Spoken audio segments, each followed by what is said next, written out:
What's up everybody, my name is AAA and as per my namesake, I've been really focusing on AAA titles on this channel. The Last of Us, Zelda, Spider-Man, Crash Bandicoot, pretty much every single game I mentioned in my top 10 list was a AAA game, aside from my last second inclusion of Inside. But the thing is, a lot of my favorite games are actually smaller titles.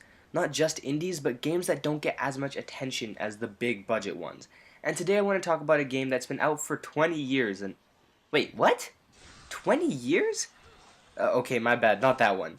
I'm talking about the rebooted Shadow of Warrior game that released 4 years ago in 2013 for the Xbox 360, PS3, PS4, Xbox One, and PC, and is a game that I think deserves a lot more credit. It also spawned an awesome sequel in 2016 that flew so under the radar that it took me over 8 months to realize it had even come out.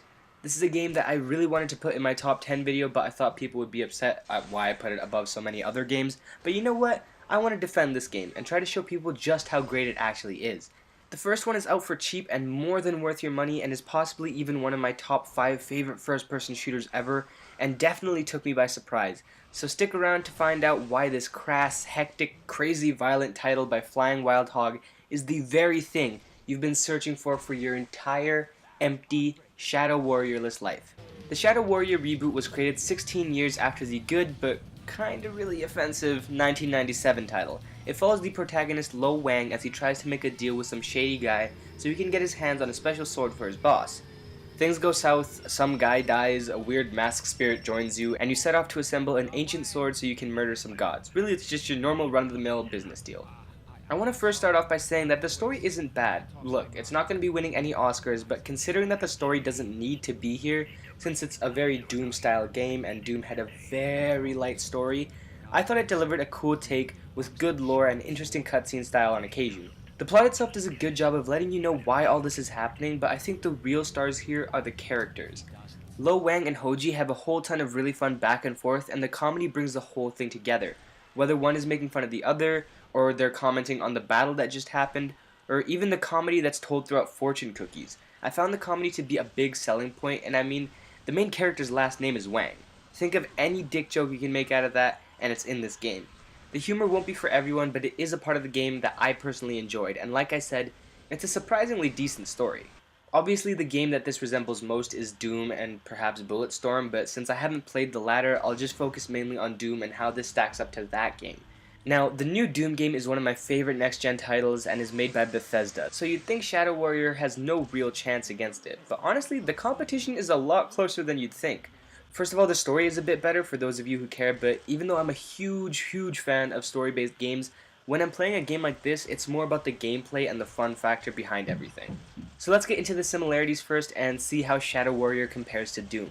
And keep in mind, I've only had hands-on with the first game. It's $30 Canadian, $15 American for those of you that want to buy it. The collection that includes it and the second game is $80 Canadian and $60 American, and the standalone second game is $55 and $45 for Canadian and American respectively.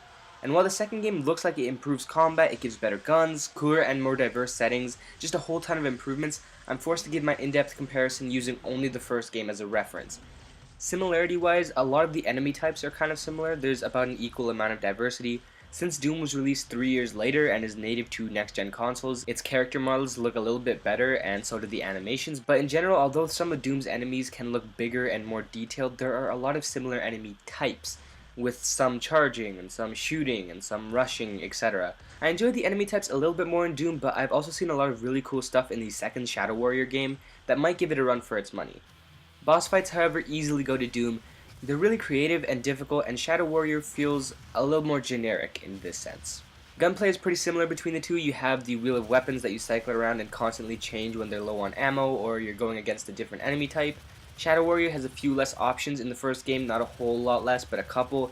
But the new game, I think, has dozens, if not hundreds of guns. You can't equip them all at once, obviously, but you can switch between them, and it's a much better arsenal the second time around. Both games feel really great, and while I enjoy the shotgun a little bit better in Doom, every other gun feels a bit better in Shadow Warrior to me, at least personally. Guns in Doom don't feel bad, but some of the more high-tech ones have a little less oomph to them, like the plasma gun, and the more conventional stuff in Shadow Warrior can sometimes feel a little better. Doom is a little faster paced and feels very twitch based, which is really fun, but also I personally had a hard time playing for extremely long periods of time. at least after the first few days, but that's nothing really major. Shadow Warrior has a bit more emphasis on ranged combat with guns, and I think spawns a few more hand-to-hand enemies than ranged ones, unlike Doom where if you stand still, even if you're picking enemies off, some enemies will constantly fire at you and you'll be dead really quickly, so movement is key. Whereas in Shadow Warrior you can spend a bit more time in place and still get away with it.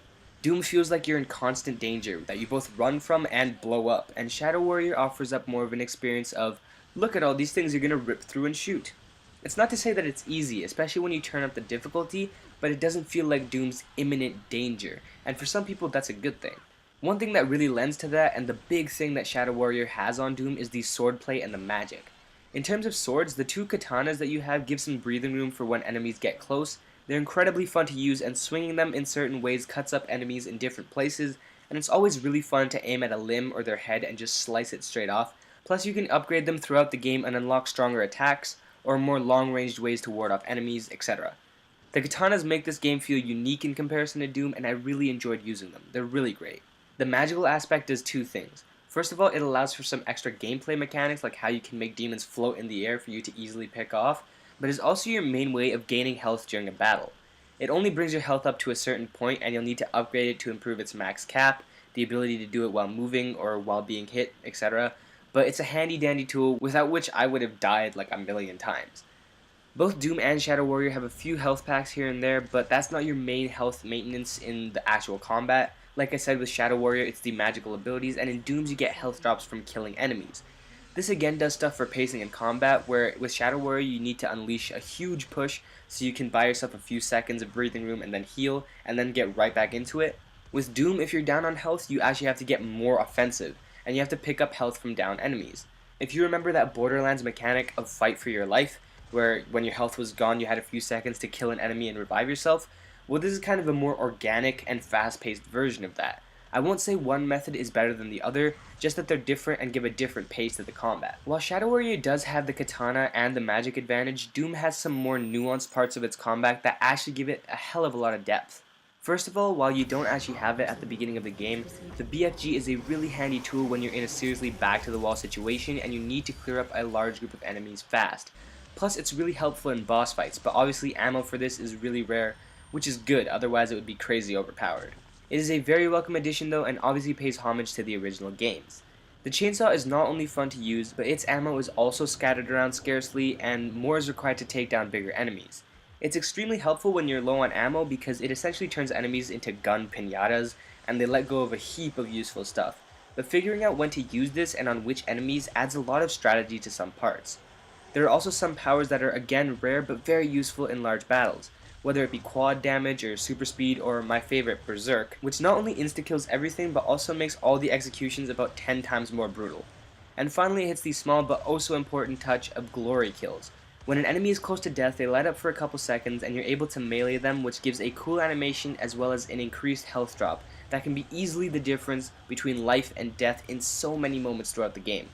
This mechanic is maybe my favorite one ever in a first-person shooter. It's done so well. Honestly, in terms of combat, I'll say that Shadow Warrior with its ever-present magic, katanas, and guns is a more diverse gameplay experience, but Doom with its smaller but very important mechanics makes it a more focused and deeper gameplay experience.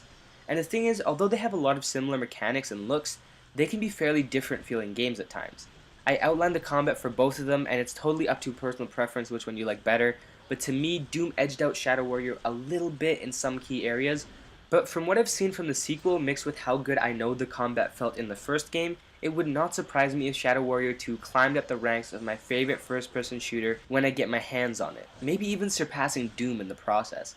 Regardless, even if it's not decidedly better, it's a really fantastic game that I highly recommend, and I think 90% of players that like Doom will like Shadow Warrior as well, and vice versa. Definitely give this game a shot, it's entirely worth it, and in the US only 15 bucks, that is a crazy bargain for an amazing game, and if you like it, the 2016 sequel is still at a pretty good price of $45, so I'd recommend these to high hell, and I think if you are a fan of the Doom experience, you owe it to yourself to pick these games up.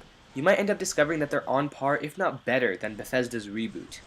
Let me know in the comments below if you're more into Doom or Shadow Warrior, or maybe even Bulletstorm. That's also a really similar game that I want to get my hands on soon. Anyways, that does it for this video, so be sure to like, comment, share, and subscribe, and I'll see you guys all in the next video.